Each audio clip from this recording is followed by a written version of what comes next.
Hello and good evening. I'm Melissa Idris. Welcome to Consider This. This is the show where we want you to consider and then reconsider what you know of the news of the day.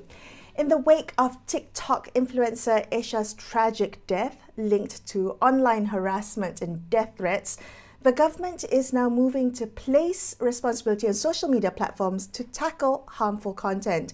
Now, the Malaysian Communications and Multimedia Commission, MCMC, said it was finalizing a framework for licensing all social media and messaging platforms used in this country.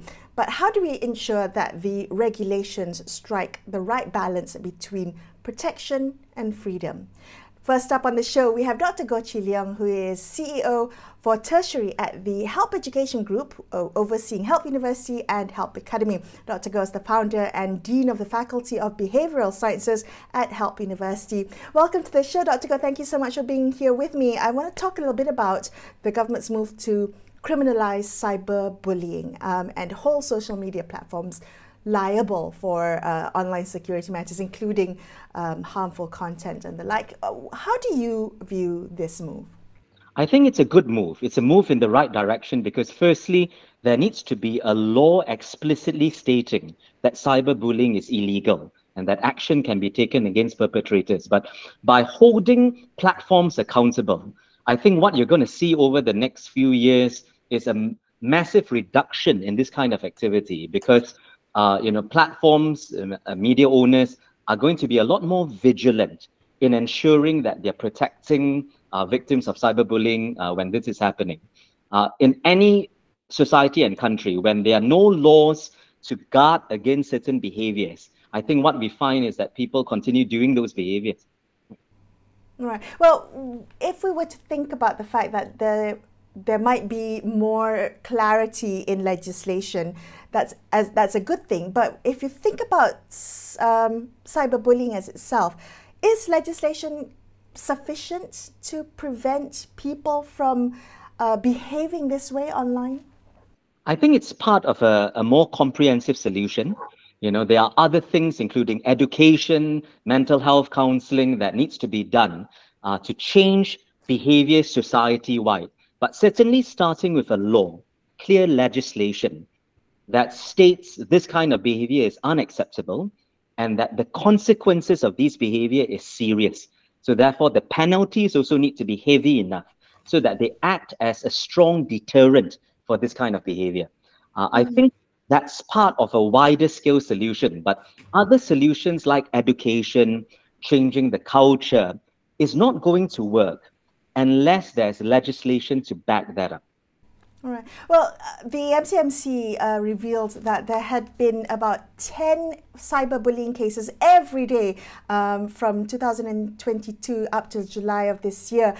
Can I ask you, based on your work and your observations, what do you think makes cyberbullying so prevalent today? What trends have you been observing? Well, I think there are two reasons. I mean, in psychology, generally, we would say there are two reasons why cyberbullying takes place. Number one, more generally for bullying, the need or the desire to exert control and power over somebody. I think that's the most common driver or motivator. And often this comes from a place of hurt, Many of the cyber bullies or bullies in general themselves have been victims of bullying, of cruelty, of acts of violence or unkindness. They feel a sense of powerlessness over their own lives. There's a sense of frustration over their own experiences. And so, bullying other people, being cruel, is an expression of control, of gaining some control, of feeling that I'm a person of some consequences. And of course, this is a very negative expression of that. Now, more specifically, in terms of cyberbullying, it's become prevalent because people do it from a position of anonymity, right? Which means that I can bully others with very little consequences to myself. I do it at a distance. I'm not face to face with the victim. In many cases, I'm completely protected. Nobody knows who I am. And also, the ease at which I can actually type out a phrase. I mean, in 5 seconds, just using my phone, I'm able to actually hurt somebody else. So I think this is a tremendous amount of power that some people feel that they want to exercise as like I say, a guise to exercise power and strength and to regain some control over their lives. Right. Well, I think about the case of the TikToker Asia, and I think about how cyberbullying intersects with racism, with gender-based violence, with hate speech in Malaysia. How do we think about that? And also combining with what you said a bit earlier, changing the culture and instilling education and awareness about cyberbullying. How do we, the stakeholders involved, everyone from educational institutions to mental health professionals, what role do we all play in addressing and preventing cyberbullying, particularly in the intersectionality of cyberbullying? Well, I think number one is to promote a culture of kindness, a culture of civility, and that is, it starts from school, but it's all throughout society, right? Whether it's in an organization, whether it's in politics, whether it's in society in general. How do we as Malaysians continually reinforce, the importance of treating each other with dignity, and treating each other with kindness and compassion. So I think that's number one. That's a more general point, that as we move towards a culture that is kinder and more loving towards one another, any kind of bullying will drop. I think number two is a lot of bullying, like I said earlier, comes from a place of hurt. There are a lot of people, I think all of us wear our scars, there are a lot of people in our society that are hurting, that are frustrated, that have themselves been victims of violence and cruelty. And so it's about breaking that cycle. And so whether it's mental health practitioners, counselors, psychologists, whether it's loved ones, helping work with these people to bring about healing, bring about closure, so that that cycle of violence and cruelty ends. I think these are two, key points if you are to move towards a society or a country where there's less bullying. Dr. Goh, thank you so much for speaking with me. That was Dr. Goh Chi Leong from Help Education Group. We're going to take a very quick break here and consider this. We'll be back with more. Stay tuned.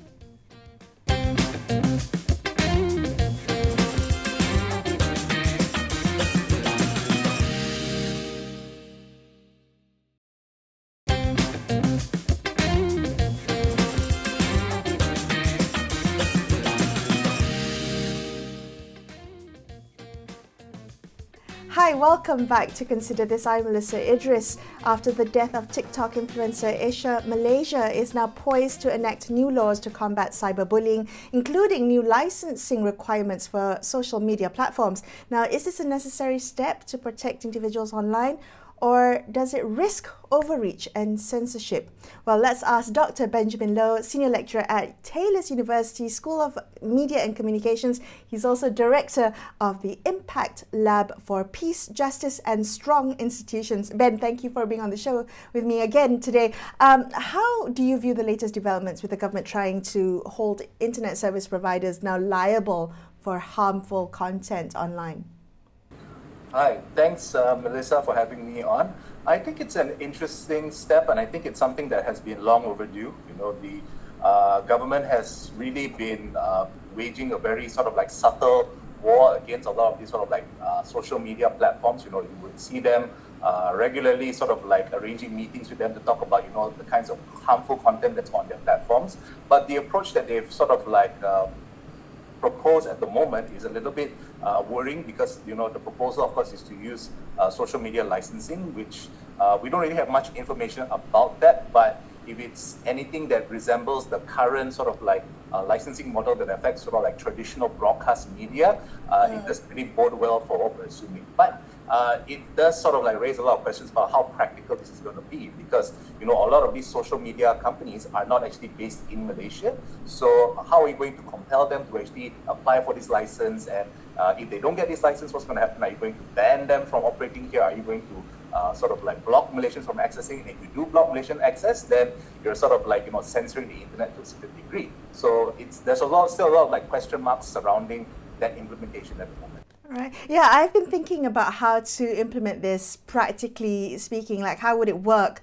And would it be expanding the Printing Presses and Publications Act that you mentioned now to cover social media platforms that are domiciled outside of the country. But if we were to think about this, Ben, if the government does in some way, shape or form manage to implement a licensing regime for social media platforms, what are the downsides? What are the potential risks that you see could happen?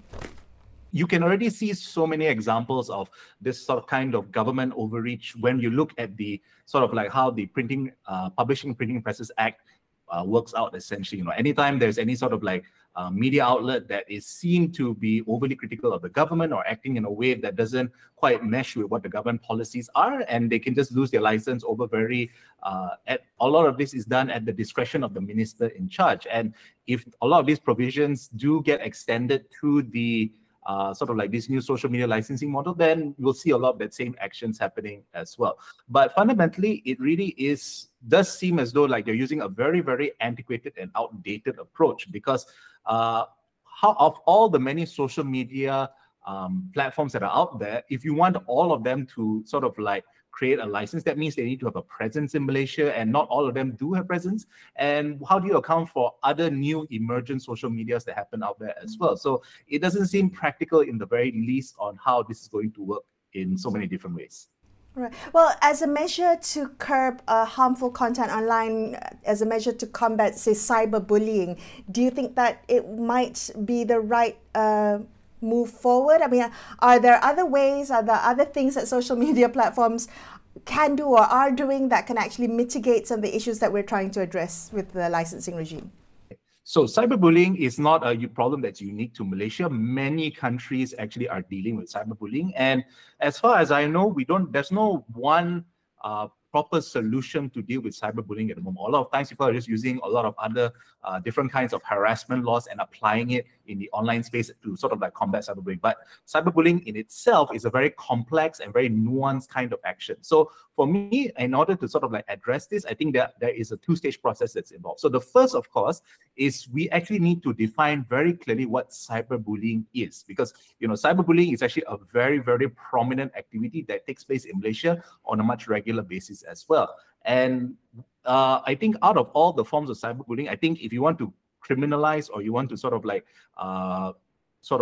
paint it that these certain kinds of cyberbullying are not acceptable, then some actions such as doxing, where you reveal someone's private data online with the intention to harm them, or rallying others to threaten someone's safety, essentially, those forms are very clear forms of cyberbullying that people will be able to identify clearly. But there are many, many other more subtle forms of cyberbullying that need to be very, very carefully identified in order to make sure that it can be enforced properly. And one of it also is that there is this very fine line between what is called bad cyberbullying and ethical cyberbullying. The idea behind that, for a lot of communities, especially those who are resisting against, those in power, those from authority, that kind of cyberbullying is considered to be a valid form of resistance as well. So if you don't define cyberbullying properly, so one example of how it can be abused if you don't do this well is that if you criticize somebody in power, or you just sort of like challenge anybody who is from a very sort of like authority background, essentially, then they can use the same law to sort of like shut those things down, when actually those kinds of criticisms are actually valid. And again, in Malaysia, we have a lot of digital vigilantes who engage in the use of many cyberbullying behaviors themselves. And a lot of times they sort of like claim the high ground, and that's why they can engage in these behaviors. But the problem is that, we don't really have a clear definition of what actually is acceptable and what isn't as well.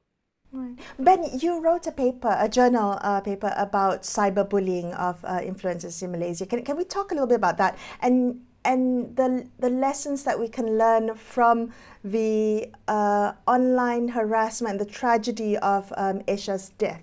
What takeaways would you suggest we consider tonight? Okay, so with Aisha's case, it is not really the first, and neither will be the last sort of like major case involving cyberbullying. In fact, involving sort of like, an Indian influencer in Malaysia. She is probably the third case of an Indian influencer who actually committed suicide as a result of cyberbullying in the last 3 years, essentially. So it's actually a more common occurrence that you may actually expect. But I think with Aisha, because of the nature of how this led to it was really quite extreme compared to the earlier cases, whereby she not only faced sort of like harassment online, but there was also a physical manifestation of this harassment, whereby, you know, state powers were involved, you know, where the police was brought in on remand, and in a situation where she felt that, you know, she was actually doing the right thing, essentially. And I can only imagine how hopeless it must have felt to have an angry mob and the authorities coming for you in this case, which sort of like led her to this very unfortunate result of that.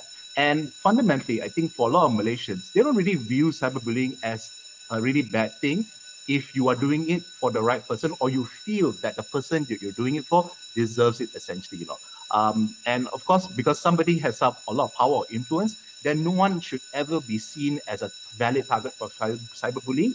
And the thing is, most online users, and this is not just limited to Malaysians, are incredibly poor judges of character or are easily manipulated. We've had so many cases where sort of like inadvertent victims of cyberbullying get attacked by an online mob, and then they either have to retreat from the public, they have to sort of like change their jobs, or in worst situations, they may end up sort of like taking their own life as a result of that. And on top of all of that, you know, in the paper that I wrote, we studied how different forms of how cyberbullying affected female influencers in Malaysia, especially.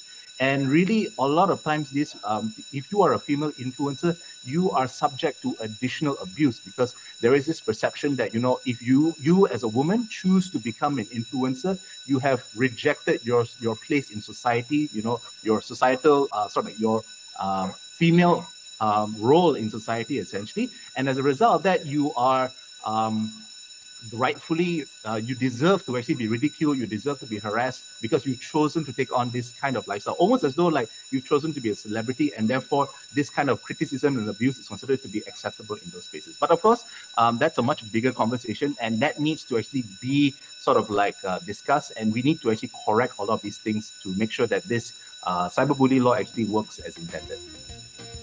Ben, thank you so much for sharing those insights with us. I appreciate it. That was Dr. Benjamin Loh from Taylor's University. We're going to take another quick break here and consider this. We'll be right back. Stay tuned.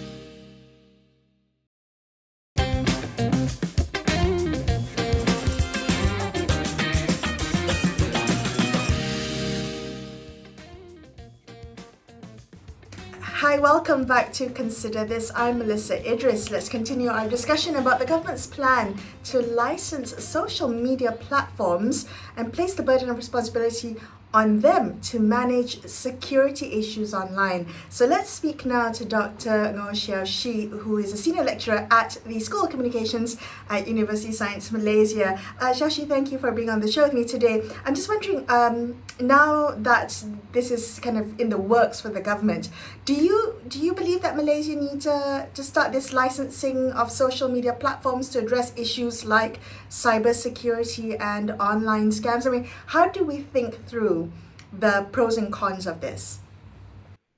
Okay, the answer is yes and no. So let me explain why I don't believe the Malaysia need a social media licensing law, because social media licensing law typically address issues such as, content moderation, data privacy, intellectual property, user rights and responsibility, right? And we all know it very well that Malaysia already has plenty of laws, existing law that addresses this issue, like the CMA 1993, the Sedition Act, PDPA 2010, and many more, right? So, and also judging from Malaysian experiences, the government, irrespective of their ruling party, has consistently used content moderation as a form of moral policing, right? More often than not to silence dissent.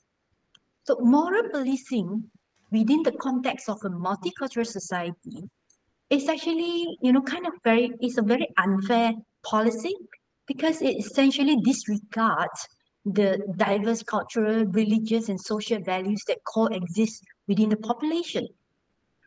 And we don't need to go very far, just, judging from our own history, that, the kind of like moral policing that we are witnessing is through, how government are essentially causing more distrust and social resistance within the civil society, communities. And ultimately, it will even cause the kind of undermining the government's legitimacy and stability.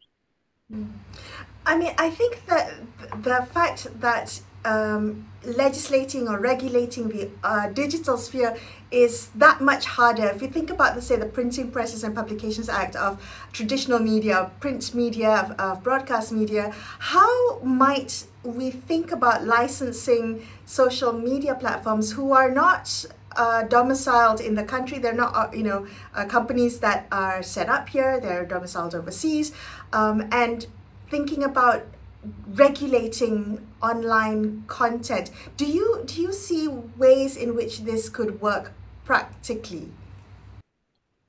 Well, actually, I think having said all this, right, I think we still have to address the issue, especially the current issue about cyberbullying, online scam, and all that, right? So, what especially, let me just express that I'm deeply sorry to hear about the passing of Miss Esa recently, and her tragic experiences is actually just the tip of the icebergs. That it underscores the urgent need for a robust mechanism to protect user from such an harmful online environment, right? And I also really do think that it is high time to implement a measure to hold internet service provider accountable. However, I don't think a social media licensing law would address all the complexity of the issue at hand, right? Yeah, but I also want to get back to your question about, is there an alternative approaches that we can think about, regulating all these social media platforms, right?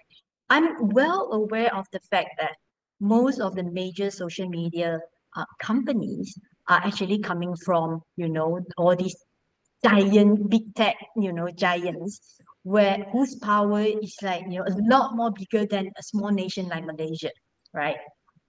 But that doesn't mean that we do not have good examples to fall back on, to look for good practices. Now, I'm just going to, even though I must declare that I'm not an expert in the technological governance, but I would like to try to answer your question by proposing a decentralized regulatory mechanism that I think would serve as a very good, effective alternative approach. Yeah. So several countries are already using blockchain-based oversight system for various regulatory and also operational purposes. And these efforts offer valuable insights into how such technology can ensure transparency, security, compliances across different sectors, particularly in finance. And we can borrow ideas from existing frameworks such as, the Monetary Authority of Singapore, who has established the FEAT principle, FEAT, fairness, ethics, accountability, and transparency for regulating AI and social media technologies. And this system is notably transparent and efficient because it involves collaborative, kind of like collaboration between different multiple stakeholders, including platform service provider, regulatory bodies, third-party auditors, legal consultants, as well as civil society representatives. So each stakeholder has specific responsibility that contribute to maintaining checks and balances within the system, ensuring its effectiveness, transparency, and legal compliance. Right. So Shashi, having said that, what are you hoping that policymakers prioritize, especially when you think about what they're trying to achieve, which is, protection of online users, but we also want to make sure that there's no overreach and there's no censorship and there is the preservation of free speech? Exactly. I think a Platform Accountability Act is a lot more relevant at this particular point, rather than a social media licensing act. And I also think that the government have to address the issue of the rise of the deployment of AI power tools across social media platforms. So I think we have to look slightly beyond our border. The good news is that EU recently just passed the Artificial Intelligence Act that is setting a global standard for all AI governance. And I think this legislation is fantastic because it establishes legal obligation for providers, deployers, importers, distributor, and product manufacturer of all kind of AI system. That include your social media platforms. So we need to address this, and we need to address this very quickly with our Asian member states so that you can join force to negotiate with the big tech giant. That's just my 2 cents. Well, thank you so much for sharing those insights with us. I appreciate your time. That was Dr. Ngo Xiaoxi from USM School of Communication, wrapping up this episode of Consider This. I'm Melissa Idris signing off for the evening. Thank you so much for watching, and good night.